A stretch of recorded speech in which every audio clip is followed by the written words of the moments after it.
Students, I am Paramvir and welcome to the Bharat Gurukul online classes. जैसे आपको पता है 12th क्लास की केमिस्ट्री चल रही है। इसमें चैप्टर चल रहा है halo alkane and hello array. इसमें हम पढ़ रहे हैं मैकेनिज्म ऑफ रिएक्शन। अब तक हमारे SN1 हो चुका है, SN2 रिएक्शन हो चुकी है और E1 रिएक्शन हो चुकी है। आज हम स्टार्ट करेंगे E2 रिएक्शन। E2 रिएक्शन, ठीक है। यहां बोलेंगे E2 एलिमिनेशन, E2 एलिमिनेशन, ठीक है। E2 को बोलेंगे बाई मॉलिक्यूलर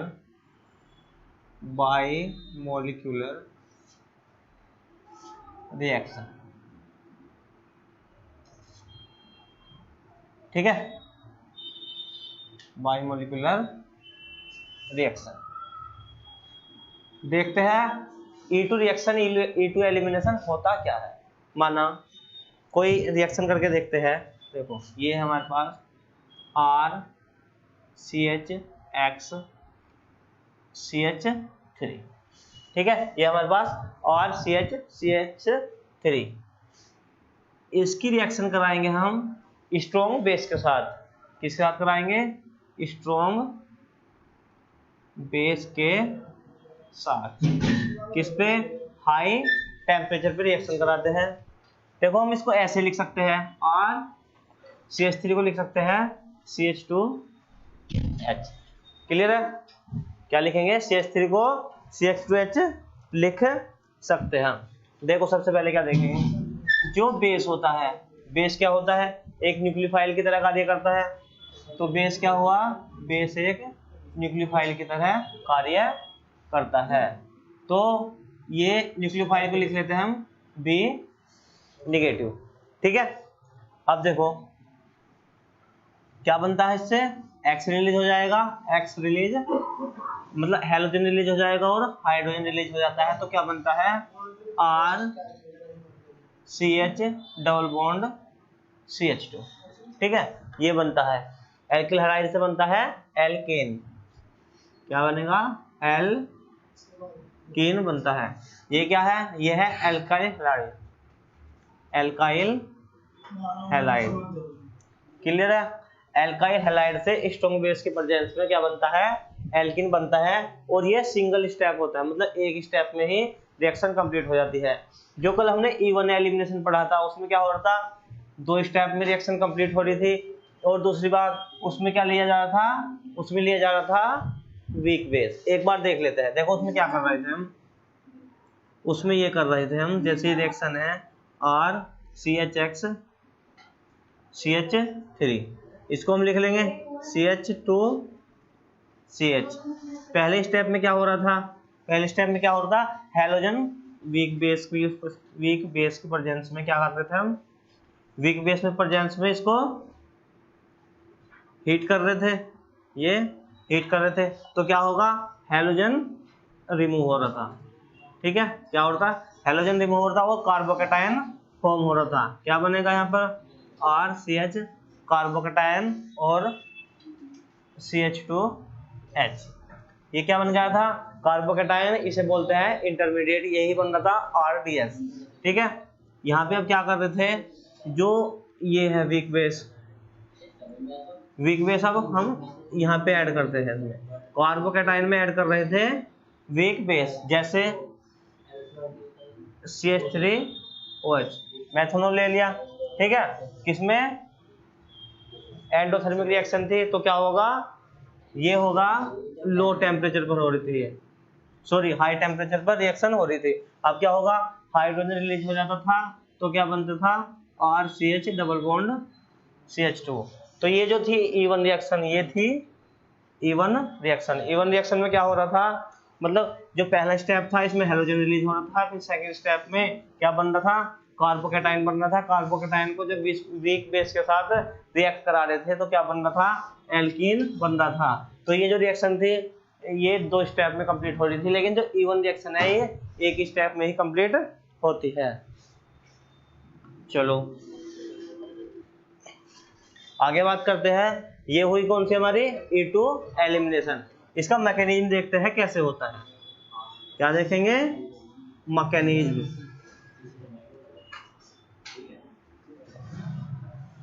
मैकेनिज्म देखेंगे। देखो क्या होगा मैकेनिज्म। ले लेंगे RCH CH3, ठीक है। क्या ले लेंगे? स्ट्रॉन्ग बेस ले लेंगे। स्ट्रॉन्ग बेस देखो कौन कौन से होते हैं। स्ट्रॉन्ग बेस, चलो अभी बताएंगे। स्ट्रॉन्ग बेस ले लिया। स्ट्रॉन्ग बेस क्या होता है? ये एक न्यूक्लियोफाइल होता है, ठीक है। तो इसको बेस को लिख लेते हैं हम B नेगेटिव। अब देखो क्या होगा, CH3 को हम ऐसे लिख लेंगे, CH2H ऐसे लिख लेंगे। अब क्या होगा, ये जो बेस माइनस है मतलब न्यूक्लियोफाइल है, ये क्या करेगा? हाइड्रोजन पर अटैक करके हाइड्रोजन को भी रिलीज करना है और हेलोजन को भी रिलीज करना है। क्योंकि आपको पता है जो X होता है ये क्या होता है? नेगेटिव नेचर होती है। मतलब ये भी क्या कार्य करता है? ये भी एक न्यूक्लियोफाइल होता है।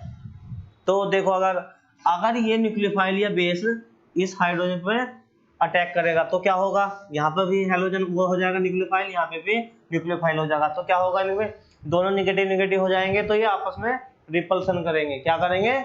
रिपल्सन करते हैं। तो इसीलिए ये जो हाइड्रोजन है इस हाइड्रोजन को हेलोजन की अपोजिट साइड में अटैच करते हैं, ठीक है। अब क्या हुआ, इधर हेलोजन हो गया और इधर हाइड्रोजन हो गया। अब जो ये है बेस है, इधर पीछे से बैकवर्ड डायरेक्शन से आकर इस पर अटैक करेगा और इसके बाद क्या होगा, ये जो हाइड्रोजन है ये अपने इलेक्ट्रॉन इस कार्बन को डोनेट कर देगा। इस कार्बन को डोनेट करने से फायदा क्या होगा? देखो इस कार्बन को डोनेट करने से फायदा क्या होगा, यहाँ पे एक पार्शियली बॉन्ड बन जाएगा। क्या बन जाएगा? पार्शियली बॉन्ड बन जाएगा। अब आगे क्या होगा देखो, चलो ये होगा RCH सिंगल बॉन्ड CH2। यहाँ पे क्या होगा आगे, ये क्या होगा, अपने इलेक्ट्रॉन से डोनेट करेगा तो यहाँ पर एक पार्शियली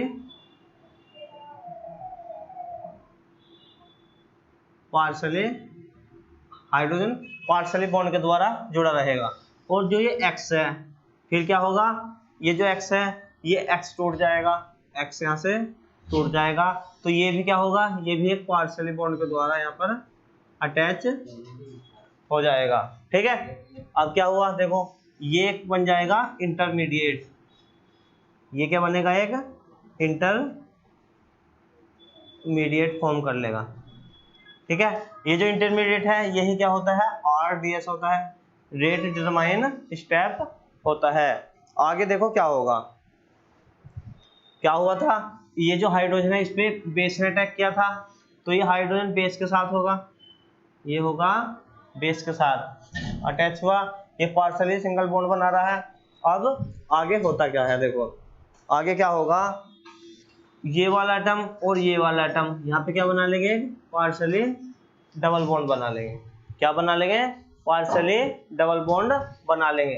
अब क्या होगा देखो, ये वाला जो कार्बन है हमारा, कौन सा कार्बन है, ये वाला कार्बन, ये भी sp2, ये वाला कार्बन भी sp2 संकरण दिखाएगा हाइब्रिडाइजेशन, और ये वाला भी sp2 हाइब्रिडाइजेशन शो करता है, ठीक है। क्या करेगा, ये वाला भी sp2 शो करेगा और ये वाला भी sp2 शो करता है।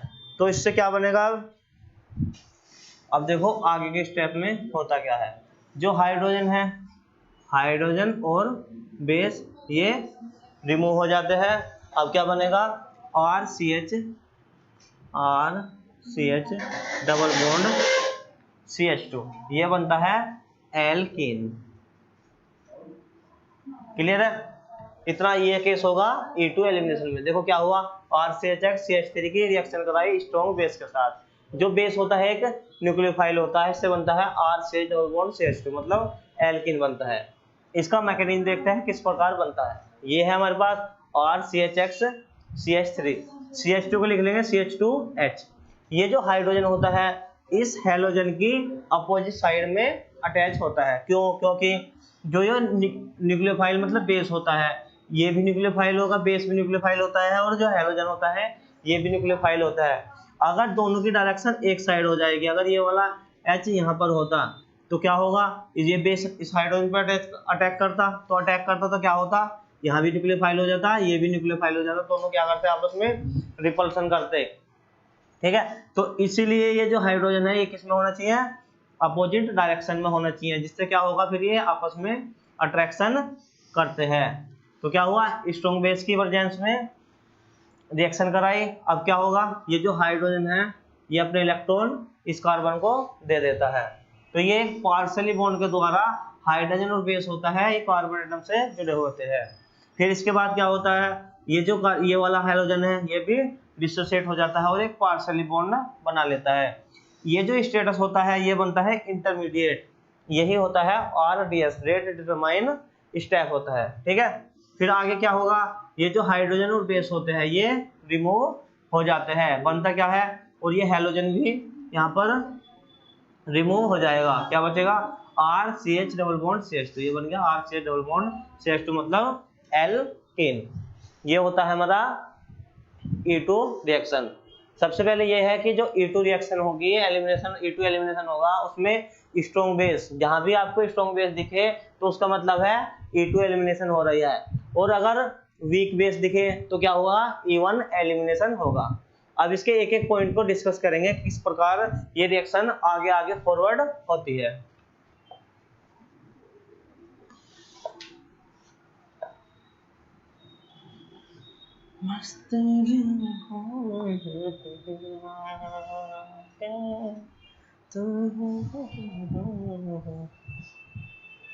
देखो पॉइंट नंबर 1, जैसे हमने अभी देखा ये क्या होगी, एक सिंगल स्टेप रिएक्शन होती है। क्या होगी, सिंगल स्टेप रिएक्शन होती है। ठीक है, इसमें क्या होगा, सिर्फ एक स्टेप कंप्लीट होता है, और फिर अगर एक स्टेप हो रही है तो इसमें कोई कार्बोकैटायन नहीं बनता। ठीक है, नो कार्बोकैटायन, कोई कार्बोकैटायन नहीं बनता। ठीक है, और ना ही कोई इसमें इंटरमीडिएट बनता है। ठीक है, सिंगल स्टेप रिएक्शन होगी, इसमें कोई भी कार्बोकैटायन नहीं बनता, और ना ही इसमें कोई अरेंजमेंट होता है, नो अरेंजमेंट। जबकि क्या हो रहा था, जो E1 एलिमिनेशन था वो क्या था, डबल स्टेप रिएक्शन थी, उसमें कार्बोकैटायन फॉर्म हो रहा था और अरेंजमेंट भी हो रहा था। देखो ये क्या है, ये एक सिंगल स्टेप रिएक्शन है, इसमें कोई कार्बोकैटायन का फॉर्मेशन नहीं होता और ना ही कोई अरेंजमेंट होता है। ठीक है, अब बात करते हैं सेकंड स्टेप की। देखो इसका नाम क्या है, E2 एलिमिनेशन। क्या है, E2 एलिमिनेशन। बात करते हैं इसका नाम E2 क्यों पड़ा, एलिमिनेशन रिएक्शन है तो ये तो इसकी कोई दिक्कत नहीं है, लेकिन E2 क्यों पड़ा, क्योंकि ये एक बाई मोलिकुलर रिएक्शन होती है। क्या होती है, बाई मोलिकुलर रिएक्शन होती है। क्लियर है, इसलिए इसका नाम पड़ा है E2 एलिमिनेशन। आगे देखो, इसका जो रेट होता है, इसका जो रेट होता है वो डायरेक्टली प्रोपोर्शनल होता है किसके, RX, एल्किल हैलाइड के और हाइड्रोजन के। किसके होता है, वो डायरेक्टली प्रोपोर्शनल होता है एल्काइल हैलाइड के और बेस के। ठीक है, अगर देखो क्या होगा, अगर एल्काइल हैलाइड की कंसंट्रेशन बढ़ेगी तो रिएक्शन का रेट बढ़ेगा, अगर बेस की कंसंट्रेशन बढ़ेगी तो क्या होगा, इसका जो E2 एलिमिनेशन है इसका भी रेट बढ़ेगा। अगर इसका रेट बढ़े, कंसंट्रेशन बढ़े तो भी इसका रेट बढ़ेगा, बेस का कंसंट्रेशन बढ़े तो भी रिएक्शन का रेट बढ़ता है। तो क्या होगा, इसकी पावर 1 होती है, इसकी पावर भी 1 होती है। तो क्या होगा, जो E2 एलिमिनेशन का रेट होता है वो एल्काइल हैलाइड और बेस दोनों पर डिपेंड करता है। तो इसकी ऑर्डर क्या होगा, इसका ऑर्डर क्या होगा, 1 + 1 = 2। तो इसका ऑर्डर क्या हो जाएगा, 2 हो जाता है। SN1 रिएक्शन जो E1 रिएक्शन था उसका ऑर्डर था 1, इसका ऑर्डर है 2। और दूसरी बात, जो हमने E1 रिएक्शन पढ़ी उसका जो रेट था सिर्फ एल्काइल हैलाइड पर डिपेंड कर रहा था। अगर एल्काइल हैलाइड की कंसंट्रेशन बढ़ रही थी तो रेट बढ़ रहा था, और अगर घट रही थी तो रेट भी घट रहा था। देखो अगर इसमें E2 रिएक्शन में एल्काइल हैलाइड की कंसंट्रेशन 3 गुना बढ़ जाए तो इसका क्या होगा, रेट भी 3 गुना बढ़ जाएगा। या बेस की कंसंट्रेशन 3 गुना बढ़ जाए तो ये भी 3 गुना बढ़ जाएगा, 10 गुना बढ़े तो ये भी रेट भी 10 गुना बढ़ जाएगा। ठीक है, बात करते हैं थर्ड पॉइंट की। 2 पॉइंट हो गए हमारे, अब बात करेंगे थर्ड पॉइंट की। देखो क्या हो रहा है, इसमें स्ट्रॉन्ग बेस यूज किए जा रहे हैं। क्या यूज किए जा रहे हैं, स्ट्रॉन्ग बेस। सबसे इंपॉर्टेंट है ये। जो स्ट्रॉन्ग बेस क्या होते हैं, एक तो होता है एल्कोहलिक KOH, एल्कोहलिक को एल्कोहलिक, ये होता है एल्कोहलिक, इन शॉर्ट लिखते हैं इसको ALC, एल्कोहलिक। ठीक है, एल्कोहलिक KOH या एल्कोहलिक NaOH। ठीक है, जहां भी आपको ये दोनों दिखे, एल्कोहलिक KOH और एल्कोहलिक NaOH, तो ये दोनों क्या होंगे, ये दोनों होंगे स्ट्रॉन्ग बेस। मतलब E2 रिएक्शन हो रही है, E2 एलिमिनेशन रिएक्शन हो रही है, या NaNH2 हो, या NH3 यूज हो रहा हो। क्या यूज हो रहा हो, एल्कोहलिक KH यूज हो रहा हो, या एल्कोहलिक NaOH यूज हो रहा हो, या NaNH2 रिजेंट के रूप में यूज हो रहे हो, या NH3 रिजेंट के रूप में यूज हो रहे हो, या देखो टर्सरी सोडियम फिनोक्साइड यूज हो रहे हो। क्या हो रहे हो, ये टर्सरी एल्काइल हो गया, 1 2 3 टर्सरी सोडियम एल्कोक्साइड हो गया, या टर्सरी एल्काइल अल्कोहल यूज हो रहा हो। क्या हो रहा हो, टर्सरी एल्काइल अल्कोहल यूज हो रहा हो, या क्या हो रहा हो, RO माइनस, मतलब एल्काइल फिनोक्साइड, जैसे CH3O minus, C2H5O minus, methoxide ion, ethoxide ion. ठीक है, ये सब क्या है, ये एक स्ट्रॉन्ग बेस की तरह कार्य करते हैं। ठीक है, अगर आपको किसी रिएक्शन में alcoholic KOH NaOH, NaNH2 NH3, alkyl sodium phenoxide या एल्काइल OH, RO मतलब मिथोक्साइड या इथोक्साइड आयन, अगर इन किसी कैटलिस्ट में से एक कैटलिस्ट रिएजेंट के रूप में यूज किया जा रहा है तो आपको क्या करना है, देख लेना है कि ये E2 एलिमिनेशन होगा। मतलब इसमें क्या होगा, सिंगल स्टेप में रिएक्शन कंप्लीट होगी और कोई अरेंजमेंट नहीं होगा, कोई कार्बोकेटाइन फॉर्म नहीं होता है, सीधे क्या बनेगी, एल्काइल हैलाइड से सीधा एल्कीन बन जाती है। ठीक है, नंबर 3 हो गए हमारे। अब करेंगे नंबर 4 की बात। देखो आगे चलते हैं।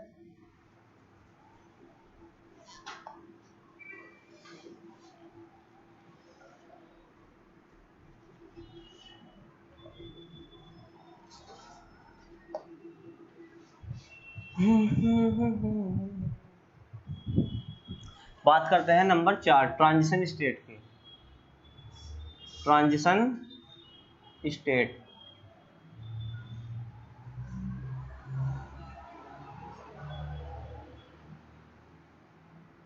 ट्रांजिशन स्टेट कब बनती है, जब पार्शली चार्ज आ जाता, जब रिएक्शन पर क्या आ जाता है, पार्शली चार्ज आ जाता है। ट्रांजिशन स्टेट के द्वारा क्या बनती है, ट्रांजिशन स्टेट के द्वारा बनती है बेबी एल्कीन बनती है। ठीक है, ट्रांजिशन स्टेट को क्या बोलते हैं, इसमें बेबी एल्कीन का फॉर्मेशन होता है। मतलब क्या होता है, देखो क्या था, जब क्या था हमने, एक मिनट, RCHX CH2H, ये रिएक्शन थी। क्या हो रहा था, स्ट्रॉन्ग बेस लिया था हमने, स्ट्रॉन्ग बेस लिया था। बेस को रिप्रेजेंट करते हैं B- से। जब इस बेस ने हाइड्रोजन पर अटैक किया था तो क्या बना था, इसने अपने जो इलेक्ट्रॉन थे डोनेट कर दिए थे कार्बन को। ठीक है, तो क्या बना था यहाँ पर, RCH2, ये क्या था, ये पार्शली बॉन्ड के द्वारा कार्बन से अटैच था। और फिर क्या हो गया था, ये वाला, अब जब ये हेलोजन ने अपने इलेक्ट्रॉन डोनेट किए थे तो क्या हुआ था, इसने भी पार्शली बॉन्ड बना लिया था। और यहाँ पर इस कार्बन और इस कार्बन के बीच एक पार्शली डबल बॉन्ड का फॉर्मेशन हो चुका था। इसे क्या बोला था हमने, इसे बोला था हमने ट्रांजिशन स्टेट। क्या बोला था, ट्रांजिशन स्टेट बोला था। इसी ट्रांजिशन स्टेट को बोलते हैं बेबी एल्कीन। बेबी एल्कीन मतलब बेबी एल्कीन क्यों बोलते हैं, क्योंकि एल्कीन का यहाँ पर क्या हो रहा है, जन्म हो रहा है। यहाँ पे ये जो पार्शली डबल ये है डबल बॉन्ड, ये अपना कंप्लीटली डबल बॉन्ड बना लेता है, इसलिए जो ट्रांजिशन स्टेट होती है उसमें से बोलते हैं बेबी एल्कीन। तो क्या बनाएगा, ट्रांजिशन स्टेट में क्या बनता है, बेबी एल्कीन का फॉर्मेशन होता है। देखो आगे क्या होगा, जो बेबी एल्कीन होगी ये स्टेबिलिटी देखेंगे,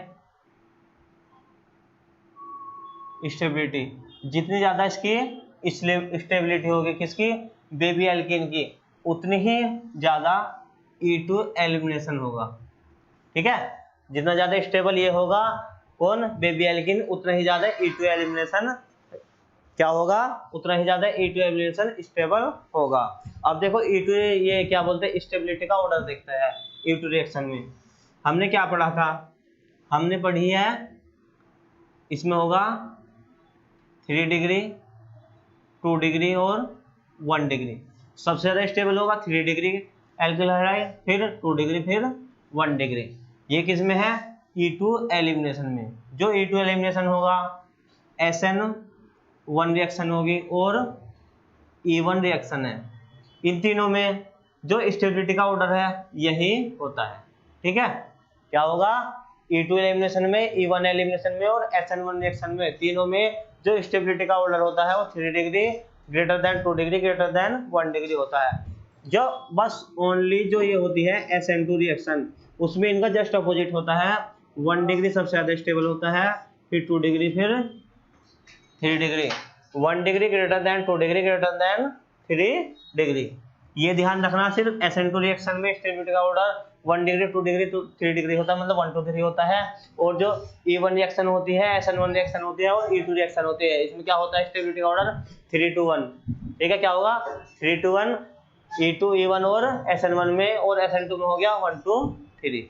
ठीक है, ध्यान रखेंगे। आगे चलते हैं, 4 पॉइंट हो गए हमारे इनके।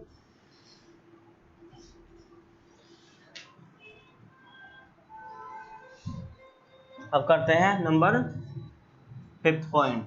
5th पॉइंट में क्या होगा, एंटी एलिमिनेशन। क्या होता है इसमें, एंटी एलिमिनेशन। देखो एंटी एलिमिनेशन क्या होता है, जैसे हमने अभी समझाया था आपको कि ये हमारे पास क्या है, RCH3 है। हमने बताया था इस CH3 को CH2H भी लिख सकते हैं। यहाँ से क्या करेगा, एक बेस अटैक करता है। ठीक है, बेस क्या होता है, न्यूक्लियोफाइल होता है, बेस अटैक करेगा। देखो ये जो हेलोजन है ये भी न्यूक्लियोफाइल होता है, जो बेस होता है ये भी न्यूक्लियोफाइल होता है। अगर बेस, ये वाले बेस इस हाइड्रोजन पर इधर से अटैक करेगा तो क्या होगा, यहाँ पे भी न्यूक्लियोफाइल है, यहाँ पे भी न्यूक्लियोफाइल है, तो ये दोनों आपस में रिपल्सन करेंगे। रिपल्सन करेंगे तो ये जो बेस है इस हाइड्रोजन पर अटैक नहीं कर पाएगा। इसीलिए ये जो है, ये जो बेस है, बेस की इच्छा होती है कि इसके अपोजिट डायरेक्शन में जाकर क्या करेगा, अपोजिट डायरेक्शन में इधर से जाकर, अगर ये हाइड्रोजन से इधर मिल जाए तो ये चाहेगा, जो ये न्यूक्लियोफाइल होता है या बेस होता है, ये क्या चाहता है कि इस हेलोजन की अपोजिट साइड में जाकर अटैक कर सकता है दूसरी स्पीशीज पर। ठीक है, मतलब चोरी तो करना चाहता है लेकिन उसके सामने नहीं करना चाहता, पीछे की तरफ से चोरी करना चाहता है। तो क्या करेंगे हम, ये जो हाइड्रोजन नीचे था इसे ऊपर अटैच कर लेते हैं। अब क्या होगा, देखो इसके सामने भी चोरी नहीं होगी और चोरी भी हो जाएगी, क्योंकि हाइड्रोजन तो हमें रिमूव करना होता ही है। तो क्या करेगा, ये बेस जो होगा इस हेलोजन की अपोजिट साइड में जाकर इस पर अटैक करेगा और हाइड्रोजन के इलेक्ट्रॉन जो है वो इसको डोनेट हो जाएंगे इस कार्बन को। ठीक है, ये क्या हुआ, एंटी, इसका क्या हुआ, ये जो बेस हुआ इसका एंटी हुआ, क्योंकि इसके साथ काम नहीं करेगा, इसके अपोजिट में जाकर काम करता है, इसलिए इसको बोलते हैं एंटी एलिमिनेशन। ठीक है, अब आया है नंबर 6 पॉइंट।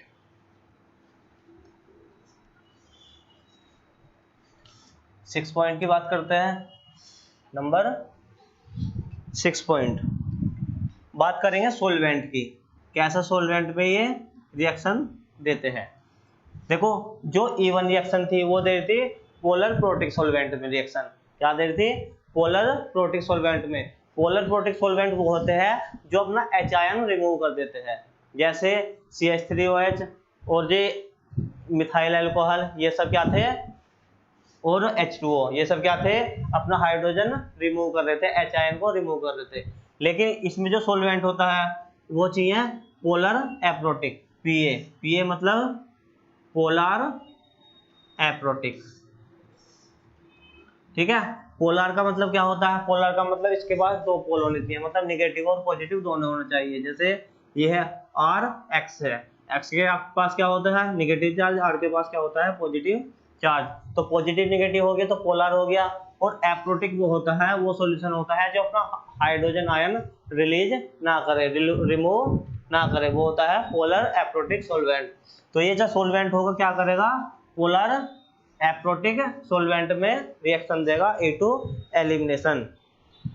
ठीक है, अगर देखो क्या होगा, अगर इसमें पोलर प्रोटिक सॉल्वेंट होता, पोलर प्रोटिक सॉल्वेंट होता तो क्या होता, ये जो हमने अभी बताया कि ये जो बेस है B माइनस, और यहाँ पे क्या था R CH CH2H।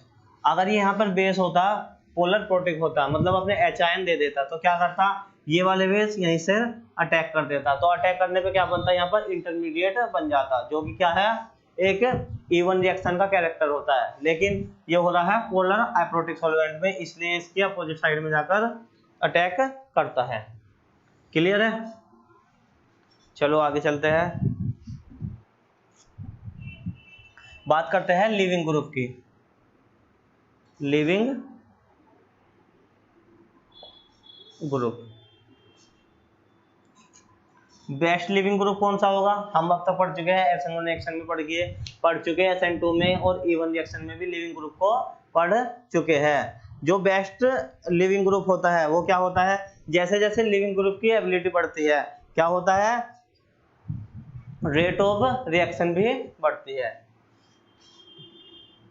Leaving group ability, जैसे जैसे लिविंग ग्रुप की एबिलिटी बढ़ेगी E2 रिएक्शन की स्टेबिलिटी भी बढ़ती है।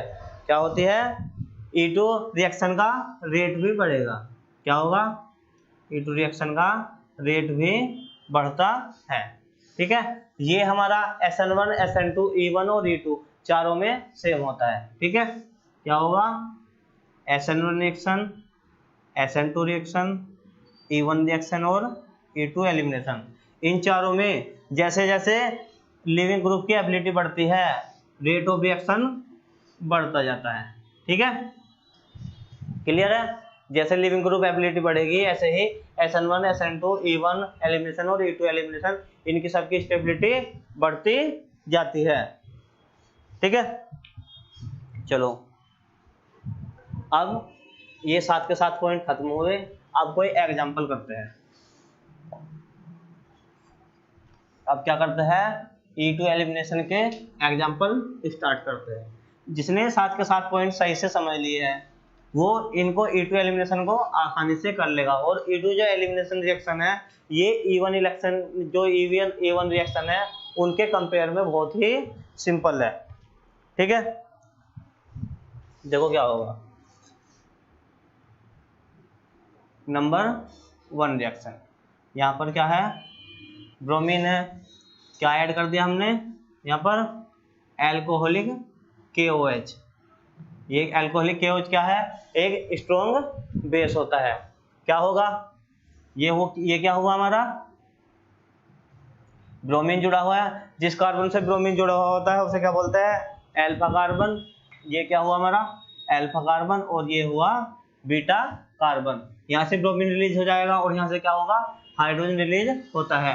क्या बन जाएगा यहाँ पर, डबल बॉन्ड। इस प्रकार की रिएक्शन बन जाएगी। ठीक है, सेकंड देखते हैं। अब बात करते हैं सेकंड की। ये कोई हमारे पास रिएक्शन है,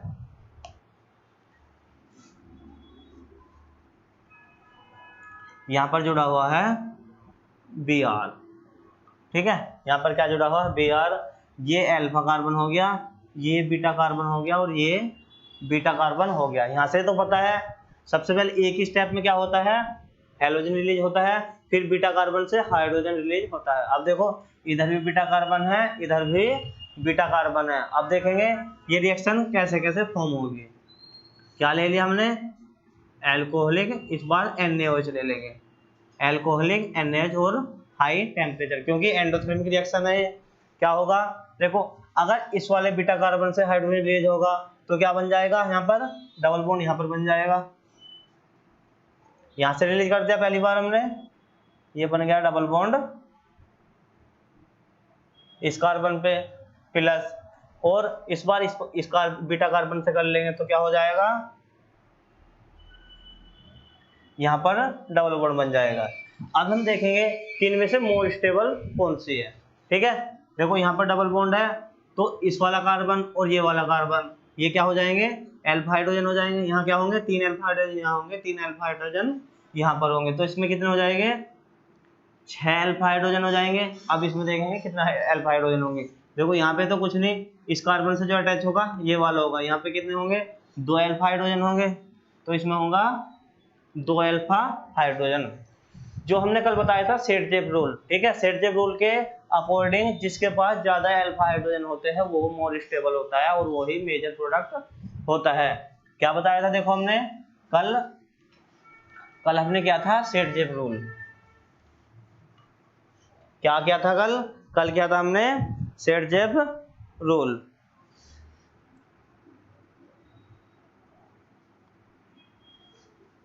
सेट-जेप्स रूल अकॉर्डिंग टू सेट-जेप, जिसके पास number of more hydrogen atom है, number of more alpha hydrogen, वो क्या है, वो मोर स्टेबल होता है। वो क्या होता है, मोर स्टेबल होता है, और वही क्या होता है, वही मेजर प्रोडक्ट होता है। ठीक है, वही क्या होता है, मेजर प्रोडक्ट बनाता है। इसमें 6 अल्फा हाइड्रोजन है, इसमें क्या है, 2 अल्फा हाइड्रोजन, तो ये क्या होगा, ये मोर स्टेबल होगा, मोर स्टेबल होगा, और यही क्या होगा, यह मेजर प्रोडक्ट होगा, मेजर प्रोडक्ट होगा। और बात करें सेट-जेप, तो यही क्या होगा, सेट-जेप प्रोडक्ट होगा, सेट-जेप प्रोडक्ट भी यही होगा। ठीक है, ध्यान है ना कल की बात। और जिसके पास number of least hydrogen atom होंगे, अल्फा हाइड्रोजन होंगे, तो वो क्या होगा, इसे बोलेंगे होफमैन प्रोडक्ट।